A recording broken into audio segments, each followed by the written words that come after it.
The enemy is apathy. The enemy is cynicism. We have the solution for that.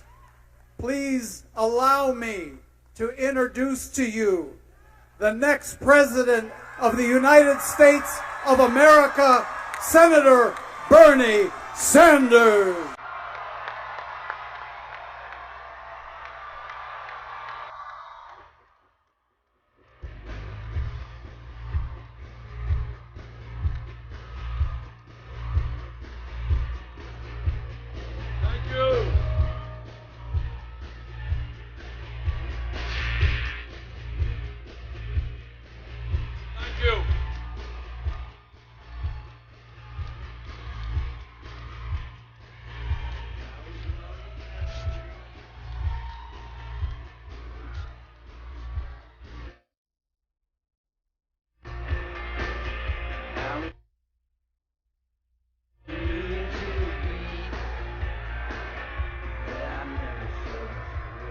Thank you.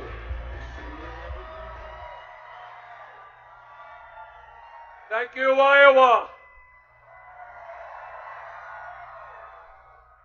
All right, how would you all like to make some history? Well, that's what we are going to do. We are going to do something that has not been done in modern history, and that is put together a grassroots movement which takes on and defeats the political and economic establishment of this country.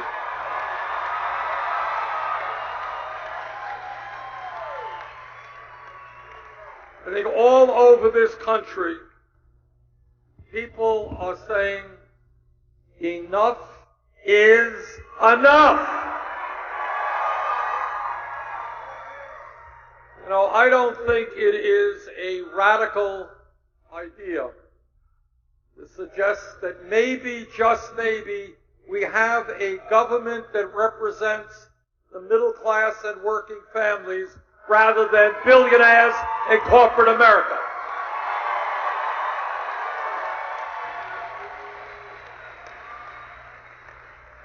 And as Wayne just said, you know, what goes on politically in this country is the rich get richer and everybody else gets poorer, and then people get disillusioned.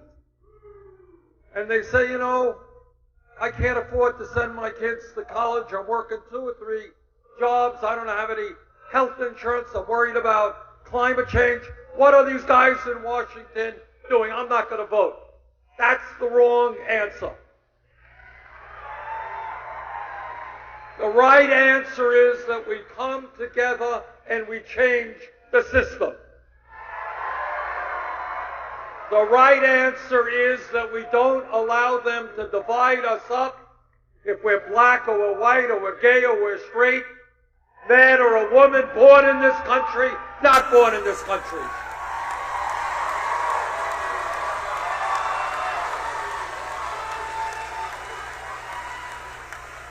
Our job is to stand together and to fight for an agenda that works for all people and not just a handful.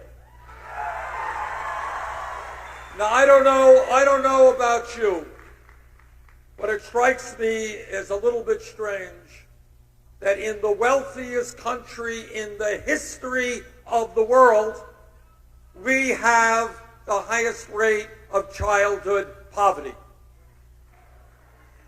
Strikes me as a little bit weird that in America today we have more income and wealth inequality than any other major country on earth, where the top 0.1% owns almost as much wealth as the bottom 90%. Strikes me as a little bit weird that in Iowa and Vermont we got people working 2 or 3 jobs, 50, 60 hours a week, and yet 58% of all new income is going to the top 1%. strikes me as a little bit weird that in this country we have more people in jail, disproportionately African American and Hispanic, more people in jail than any other country on earth. Millions of lives being destroyed, some of them for nonviolent crimes. Seems to me maybe it makes more sense for us to invest in education and jobs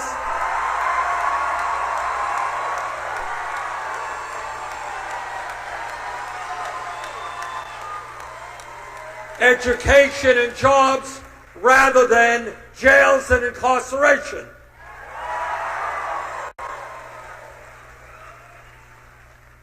Seems a little bit strange to me that in the wealthiest nation in the history of the world, which is what we are today, we are the only major country that doesn't guarantee health care to all people as a right.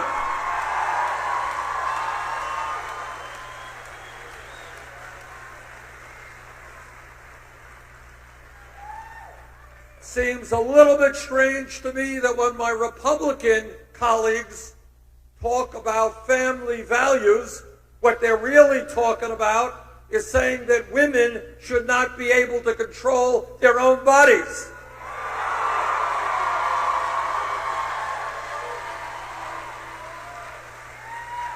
And what they're talking about when they talk about their family values is that our gay brothers and sisters should not be able to get married.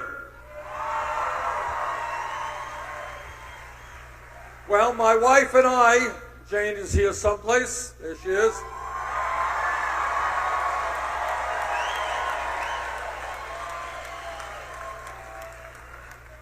We've got 4 kids and 7 grandchildren. We have a different set of family values.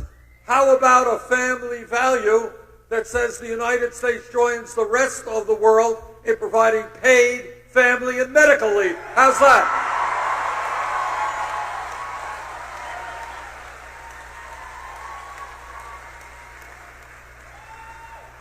How about a family value that says when you get old, you don't have to live on $11,000 to $12,000 Social Security? Maybe we raise and expand Social Security benefits. How's that?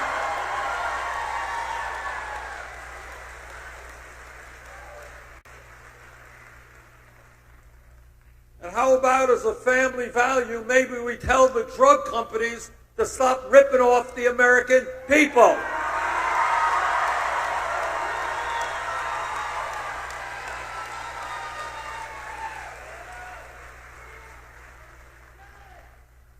I want to see this country have the strongest, most vibrant democracy in the world. I don't want to see us have voter turnouts as we did a year ago, when 63% of Americans didn't vote, 80% of young people didn't vote. That's not what American democracy should be about. So what we are going to do is end voter suppression. We are going to make it easier for people to vote, not harder. And the other thing that we're going to do as we restore real democracy to this country, we're going to overturn this disastrous Citizens United Supreme Court decision.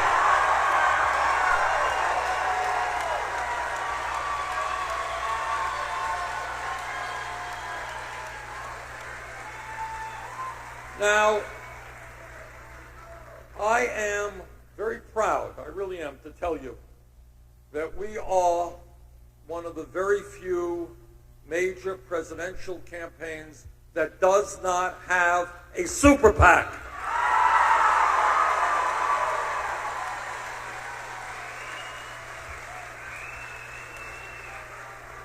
I don't have a super PAC because I don't represent the billionaire class or corporate America.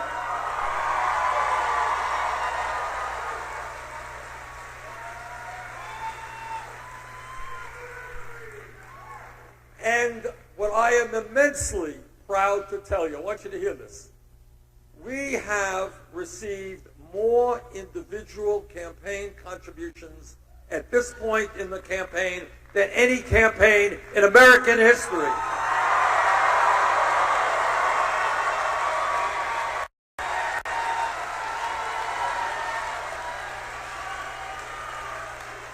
We are running. Thank you.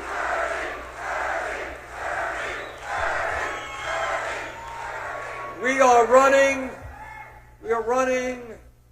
a people's campaign. And the experiment here, and it's an interesting experiment, we don't know the results yet, but here's the experiment. What the pundits say, what the political scientists say, all these guys who studied the issue say, they say you can't run a winning campaign unless you have a super PAC and you allow billionaires and millionaires to control. That's right. Well, you captured my sentiment exactly. I won't use the word, but I think you got it. What we are saying is that when millions of people come together trying to reclaim their government, we can, in fact, do extraordinary things for America. But let me just tell you something, and I'll tell you something that no other candidate for president will tell you. No president, not Bernie Sanders, not anybody else, can do it alone. And this is the reason why. The reason why is that the people who have power in this country, people in corporate America, people in Wall Street, the Koch brothers, the huge campaign contributors, they by and large, the corporate media, these guys by and large determine what happens in America. And no president, not the best intention in the world, can change that by himself or herself. What we need and what makes this campaign different than any others, yeah, I want you to vote for me. Yeah, I want you to help me win here in Iowa. I want you to help me win the Democratic nomination. But I will need your help the day after the election. And I mean it. Those aren't just words. In other words, look, one of the things that we are talking about, I want you to picture this. One of the things that we are talking about, we're saying something's pretty commonsensical. This is the year 2015. A college degree today is more or less the equivalent of what a high school degree was, say, 50 or 60 years ago, right? Okay. In other words, 50, 60 years ago, you had a high school degree, you can go out, you can get a job, you can take care of your family. Today, by and large, you need that college degree. So what seems sensible to me is that when we think of public education, we have to expand that concept beyond the 12th grade.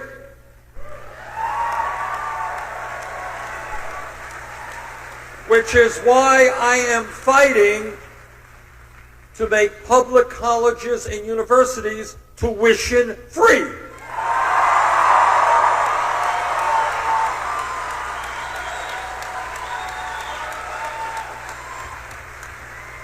And why we are also going to substantially lower interest rates on student debt.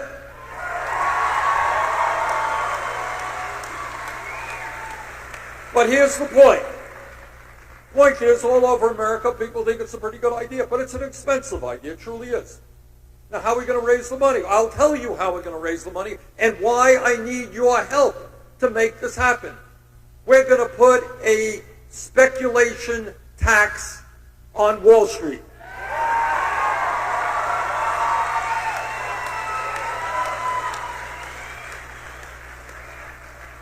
Now, Wall Street's not going to be too happy about this. All right? But what we need is a movement of people to tell Wall Street that when, as a result of their greed, recklessness, and illegal behavior, you bailed them out, now it's time for them to help the middle class of this country.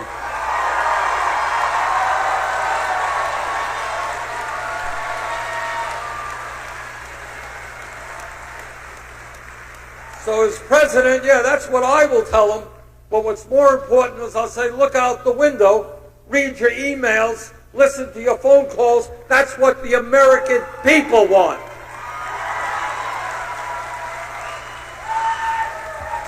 So what this campaign is about, and we call it, is creating a political revolution.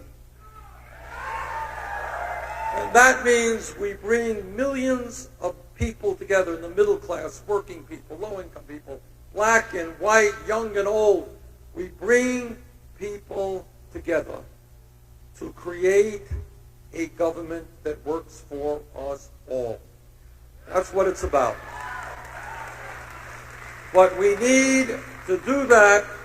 I need your help. I need your help in terms of the Iowa caucus. I need you to bring out your friends. If we win here in Iowa, and I think we've got a good chance to do it,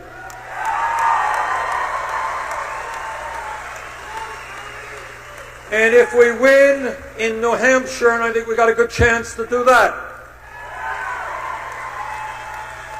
we have a road to victory.